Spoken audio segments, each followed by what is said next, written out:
Hi, I'm Michelle Anderson of Clarinet Mentors, and today's another complimentary video to help you to play the clarinet more easily. This is a topic that a lot of people would appreciate help in, and it's simply, are there some tools out there that can help us to get our fingers moving more quickly and more easily on the instrument? And the truth is there's many different tools. And as a player and a musician, I think one of our goals should be to kind of acquire as many of these tools as we can. And that way when we're faced with something challenging, we have a variety of things that we can use to help make it easier. So this is one of my favorite tools of many that I use. There is a handout that may help you that goes along with this video. You don't have to have it, but it would give you a nice written reference for what I'm talking about.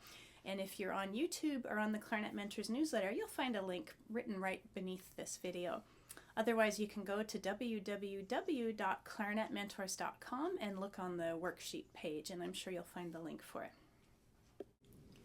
The tool that I'm demonstrating for you today is one that works really well if you have a fast finger passage where all of the notes are written in the same length. So for example, they might be all 16th notes or all 8th notes. And if they are, this is a technique of practicing that finger passage using a variety of different rhythms. Now, many musicians use variations on today's system, and I'm just going to show you one version of it that works really well. But if you like it and it's effective, and I'm sure it will be, you can also make up your own variations on what I'm about to show you. So I've printed out an example of a bar of music that's tricky, that a lot of my students work on, and if you have the printed PDF, you'll see it there. This is a little excerpt taken from the Weber Clarinet Concerto No. 1, and it's bars 71 to 73 of the first movement. It's just a little sort of minor scale pattern with an arpeggio pattern, and yet some people find that this one really tangles up their fingers. So I'll use that for today's example, but what I'll say to you is whatever level you're playing at, you can use this same exercise for whatever is challenging to you. I use it for the most difficult music that I work on, and I also use it with my very beginning students, maybe as they're learning new scales. If you have the September video called The Scale Thing, I presented some different scales there and showed you one system for learning them. You could also take this system and apply it to something like that, and it's a great way to get scale patterns really into the automatic part of your brain and feeling easy and comfortable. So basically, we're going to take whatever piece of music we're looking at, and instead of just playing that piece of music slowly and surely and then speeding it up, although that can be a good system, we're going to change the rhythm. And I find something about this system helps get it into our brain much faster and much more easily than simply repeating the phrase can.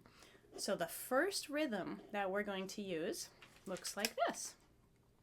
It's 2 quarter notes and 2 eighth notes. And the basic premise of this is we're going to start practicing a small section of the music that's difficult for us. So for right now, the excerpt I've printed out for you, I'm just going to work on the first measure of it, which has 3 beats of 16th notes, and I'll add the first note of the next bar since it kind of lands there. And instead of playing it in all 16th notes, I'm going to imagine that it's in this rhythm. Bum, bum, da, da, long, long, short, short, long, long, short, short. Now, articulation for this doesn't matter too much because we're just trying to get into your fingers. Since in this particular case, the excerpt is written all slurred, I probably would practice it all slurred when I'm using these rhythms. If it's a passage that has a lot of changeable articulation, maybe there's a lot of different tonguing and slurring patterns in there, sometimes I'll do this part of the exercise either all slurred or all tongued, and I'll add the articulation later. Or if it's easy to keep the articulation as written, I will. So that's up to you. It depends on what section you're looking at. What we want to do is play it as slowly as it takes that we feel confident we can play all the right notes. Now, if it's a really challenging piece for you, that might be super slow. You might be going ta, ta, ta, ta. The idea is we want it to feel easy for our brain. Everything is about having it feel easy. And then we do it a second time a little faster, and a third time a little faster. And usually I would do each of these rhythms about 3 to 5 times, ensuring that it feels easy. And there's a set of 3 rhythms. Now typically one of these three is going to happen to feel more challenging than the others, and it just happens to hit the harder fingering. So it's not uncommon to find one of these where you just feel like you need to do a little extra. So anyway, using the excerpt I have, I'll demonstrate what rhythm number 1 would sound like if I was new to this piece and I was approaching it fairly cautiously. So I'm thinking to myself, long, long, short, short.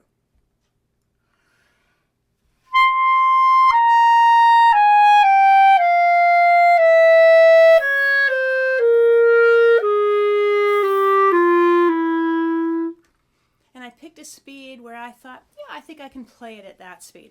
I'm plenty slow, I've got time to think ahead to the fingering, and then I would repeat it and I would go a little faster. Now just for the sense of shortening this video, I'm going to jump a fair bit, but when you're doing it at home, you would jump to a gradual speed so that you're just pushing it a little bit each time.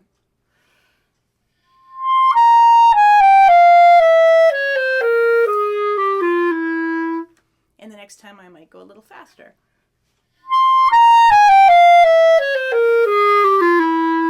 And I want to do it until truly it just feels easy and automatic. If I jump to a speed where suddenly I'm making finger mistakes or it feels hard, I want to back off and take it slowly again. What can happen without really our conscious knowledge is if we start making a finger slip, we actually program that slip into the unconscious part of our brain. So we want to have kind of zero tolerance for mistakes for this exercise. If you make one, you just forgive yourself, but you slow it down to where you can do it properly a couple times without that mistake. That's rhythm number 1. Rhythm number 2 is just a variation on it. Short, short, long, long, short, short, long, long. And again, I'm going to back up to a very slow speed because now I have different combination of notes that are put together on the faster set of this pattern. So I'll start it slowly.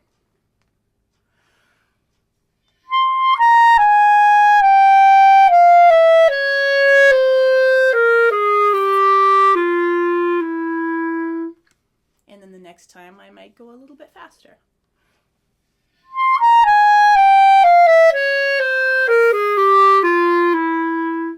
And then I would do it at least 3 times, probably more if it really felt unfamiliar.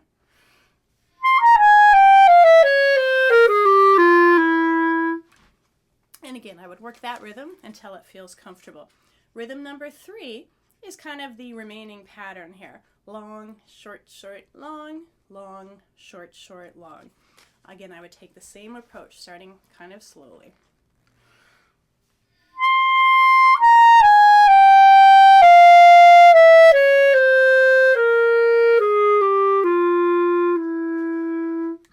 And then I would go a little faster, and then I would go a little faster. The reason these 3 rhythms work so well together is that while I'm doing the quarter notes, which are relatively long and slow notes, I really have time to think ahead and get my fingers ready so that I'm not likely to be programming mistakes. But where I have the 8th notes, these 2 notes and the note that follows them are moving twice as fast as the rest. So although I've picked a slow tempo, some of my notes are moving twice as fast. By the time I get rhythm number 2 in there, it's a different set of notes, different trio of notes that are going quickly. And of course, when I get rhythm number 3 in there, it's yet a different set of notes again. So in a kind of an easy, relaxed way, I've done little pieces of this measure quickly, and now I just have to put all those pieces together. And what I find is by the time I've gone through those 3 rhythms, whatever my fastest speed was, so let's say my fastest speed was dum dum pa pa beam bum pa pa pa. Well, my 8th notes then are going da da da da da da da da da. I should now be able to put the whole run together at that tempo, da da da da da, you know, da da dee da dee da dee da dee da da da da, and it'll feel very easy. And sometimes when I have my students go through this, if I haven't really been telling them what we're doing, I just say, oh, try this rhythm, oh, do this, now do this, and then I'll just say, now play it as written. They'll look at me like, hello, I can't do that. Why are you asking me to do this? And they'll do it. It'll sound fantastic. And I always enjoy the look of surprise on their face because it's amazing how much better it is. So now I should find that a lot more comfortable.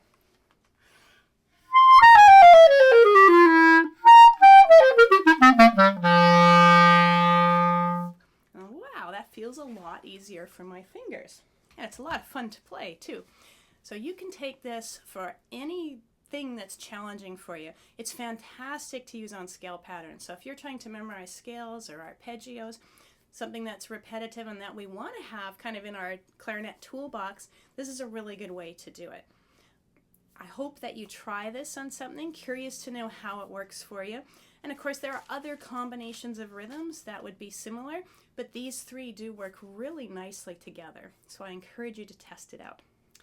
If you've enjoyed this video and you're not part of the clarinet community, Clarinet Mentors community, it's very easy to join. You just go to www.learnclarinetnow.com, and if you sign up, you automatically will receive the Clarinet Mentors newsletter every 2 weeks, which has these videos and other little learning tips and exercises. And you'll also be the first to find out if there are any other interesting clarinet webinars or teleseminars or other things that might help you play the clarinet more easily. And it's very easy to unsign up if it's not a good fit for you. So I look forward to seeing you on the next video, and thank you so much for joining me today.